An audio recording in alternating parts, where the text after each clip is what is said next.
Ngayon po kasama na natin ang co-convener ng Social Watch Philippines. Professor din po siya sa UP National College of Public Administration and Governance. Professor Mary Vic Raquiza. Good morning po sa inyo, Professor. Good morning sa inyong lahat at sa iyong mga tagapagpakinig.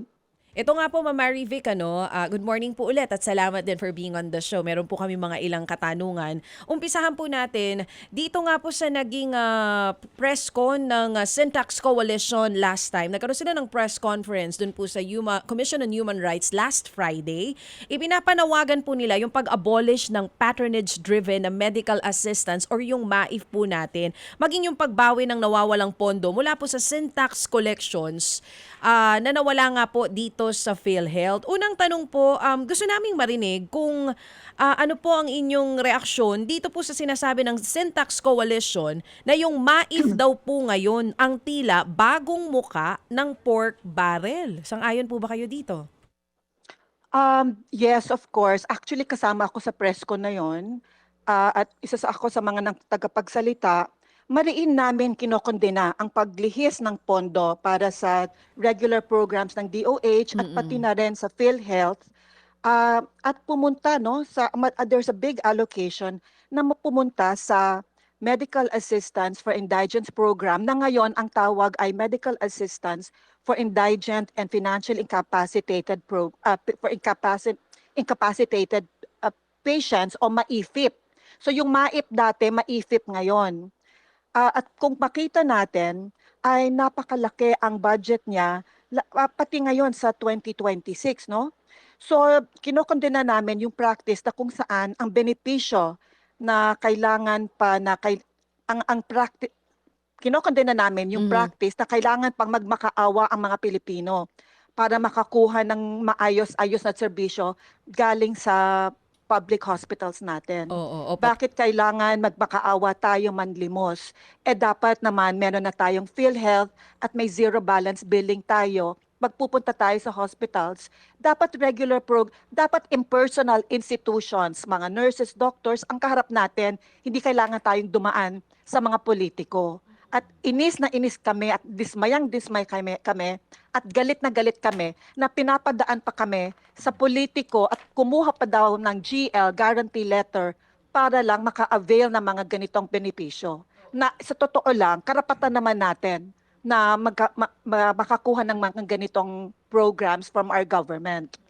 Doon po sa mga data na meron po ang Social Watch Philippines, kailan po nagsimula yung ganito na parang lumalala yung problema natin with MAIF, nalihis na doon sa tunay na layunin niya? Kasi may mga data rin po kayo at datos na inilalabas. Sinasabi po dito na parang, tama po ba, 43% ng MAIF funds na pupunta daw po doon sa mga pinakamayayamang ospital? Yes, yes. So in other words, regressive, no? Regressive ang use ng, actually hindi pa MAIF that would be use of PhilHealth funds. Sino nakaka-avail ng PhilHealth funds? Dahil ang mas mayayaman at mas educated ang may access sa information tungkol sa PhilHealth, mas may, apart from awareness, they're able to go to itong mga hospitals na to, and they have the political clout to negotiate with our health system. They have mas mataas ang access nila. Kaya pag tinignan natin, in monetary terms, malaki-laki din ang pumupunta sa mga mahihirap, pero in percentage terms, kung suma total natin, mas marami pa rin ang pumupunta sa mas mas mas advantageous groups. Pero going back to MAIP, yung MAIP kasi dyan, parang nandyan na siya even under previous administration.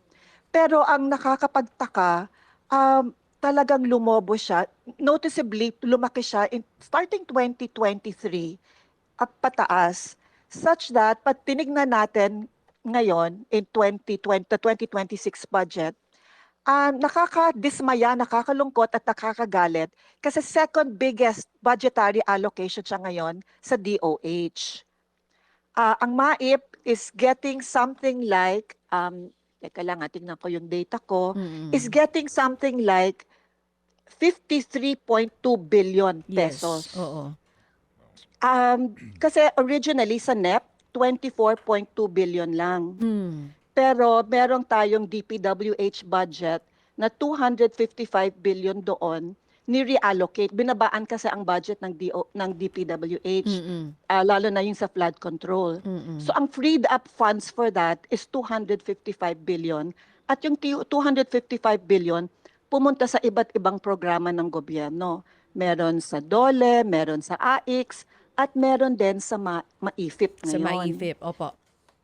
So dahil so yung NEP na maifip na 24.2 billion, nadagdagan ng 29 billion galing DPWH. So hindi na nagkakalayo yung budget po nila ng PhilHealth mismo, tama po ba? Na parang 50, oo. Yung government subsidy dito sa PhilHealth, no? The 60 billion, di ba? Opo. Meron siyang, actually, yung sa PhilHealth, meron na siyang existing budget of, tapos dinagdagan ng 60 billion. So aakyat siya to over 100 billion eh. Yes, Yes, oo. ma'am. Opo. Parang, oo, but still, it's shocking. Yes, ma'am. Kasi yung maifip, which is really a patronage-driven politics sort of pondo, is getting 20% of DOH budget. Yes, ma'am. Opo. So, ma'am, what do you propose? We propose a couple of things. Go ahead, ma'am. Una, kailangan natin i-reallocate. Ito yung sinasabi natin, ha.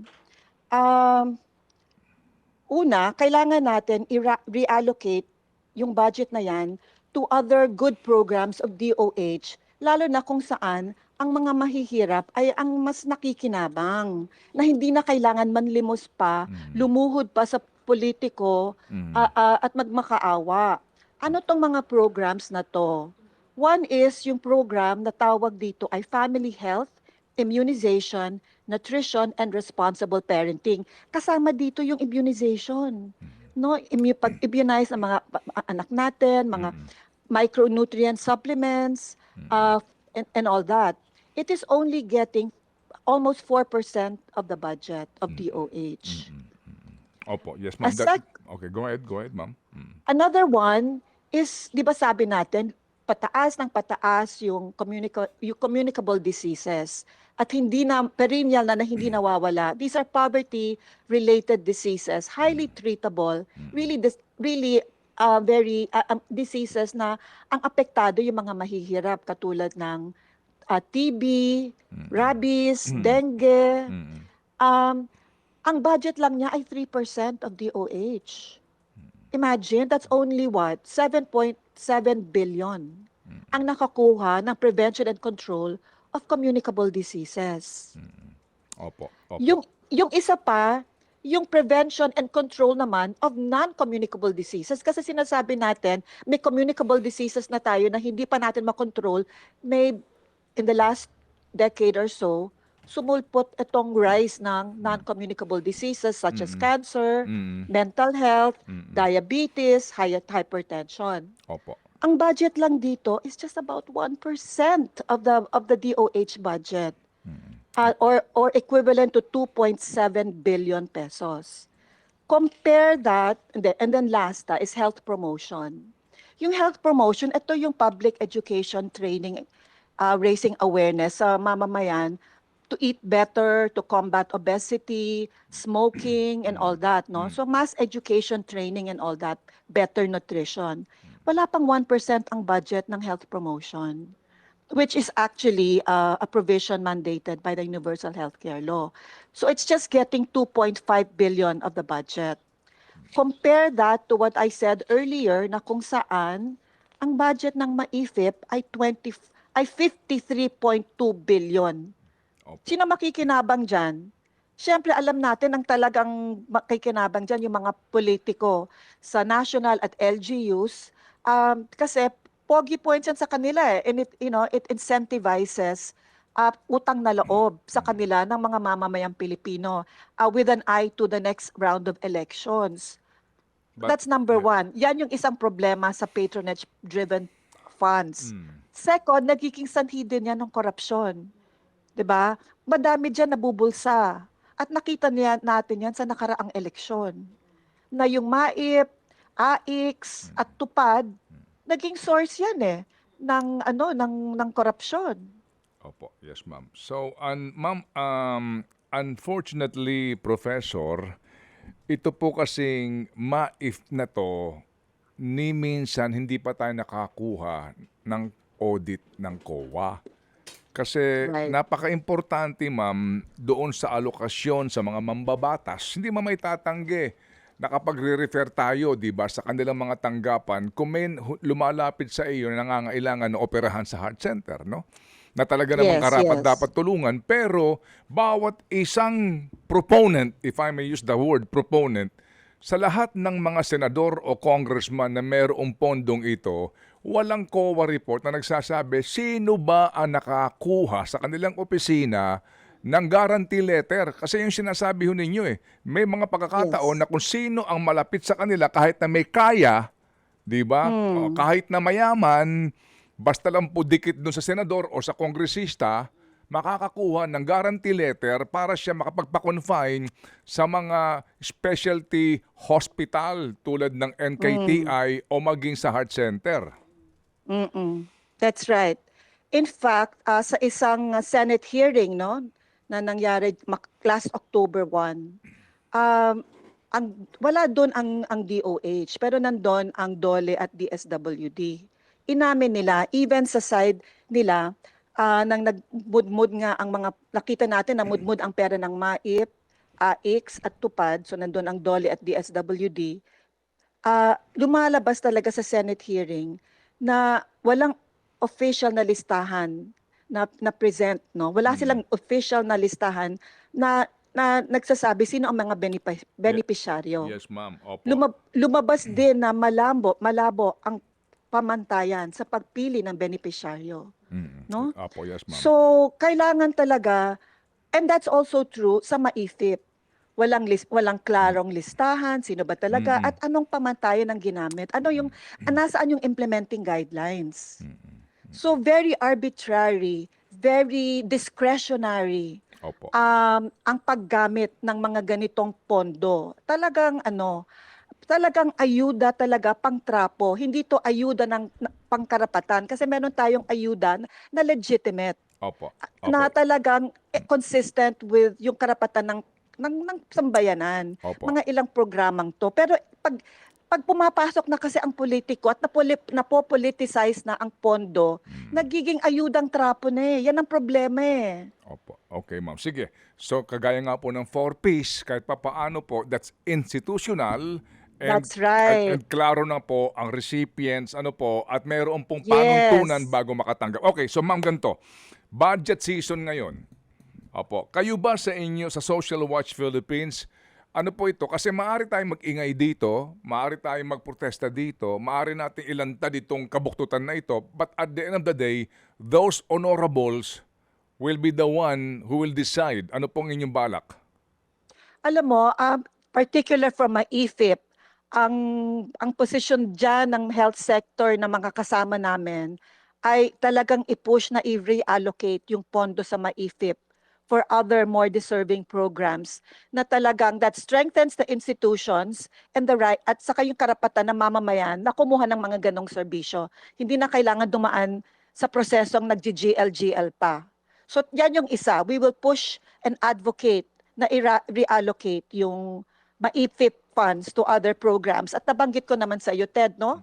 Ano yung ilang mga programang ito. Yes, That's much more worthy of these funds. Opo. And second, mananawagan din tayo sa sambayan ng Pilipino na kahit nandyan pa nakatayo yung bulok na sistema ng MAIFIP at Ayuda Trapo, ay maging klaro sa atin. Siyempre, sa panahon ng pangangailangan, minsan no choice tayo, kukuha tayo ng GL kay mayor, kay governor, kay councilor. Pero part of yung political education natin, wag tayong isipin na may utang na loob tayo sa taong yan, sa politikong yan. Kasi yung ginagamit niyang pera, hindi naman galing sa bulsa niya yun eh.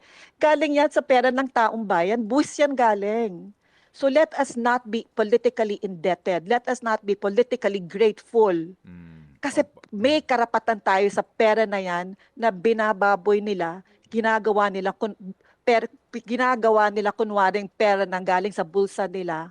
at tuloy gusto nila na lumuhod pa tayo at magmakaawa. No. That is our money. So Okay. those are our two advocacies. Reallocate the funds at habang ginagawa pa yan, at kailangan in the interim, kumuha, nandiyan na ang sistema clear sa atin, wag tayo magkaroon ng utang na loob. Bagkus magalit pa nga tayo. At ganyan ang sistema at ine-exploit tayo. Enough is enough, ma'am. Absolutely. Absolutely. Yes, ma'am. Professor, sige po. So, hindi po itong ating unang ugnayan, ha? Kami po, kasama ho Yes. ninyo.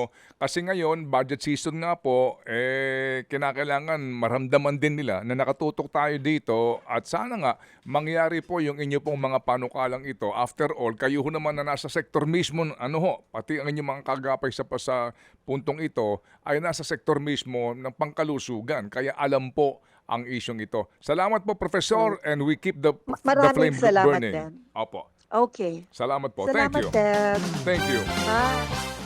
Mga kapatid, brothers and sisters, saan ka pa? Dito na tayo sa totoo.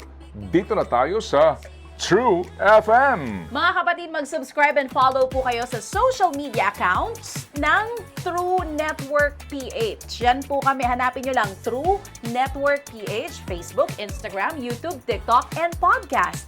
Mapa Apple or Spotify man yan, mahahanap nyo kami. Lahat ng mga napapanood at napapakinggan nyo po sa programa, nasa social media accounts namin yan. So paano mga kapatid? See you sa social media!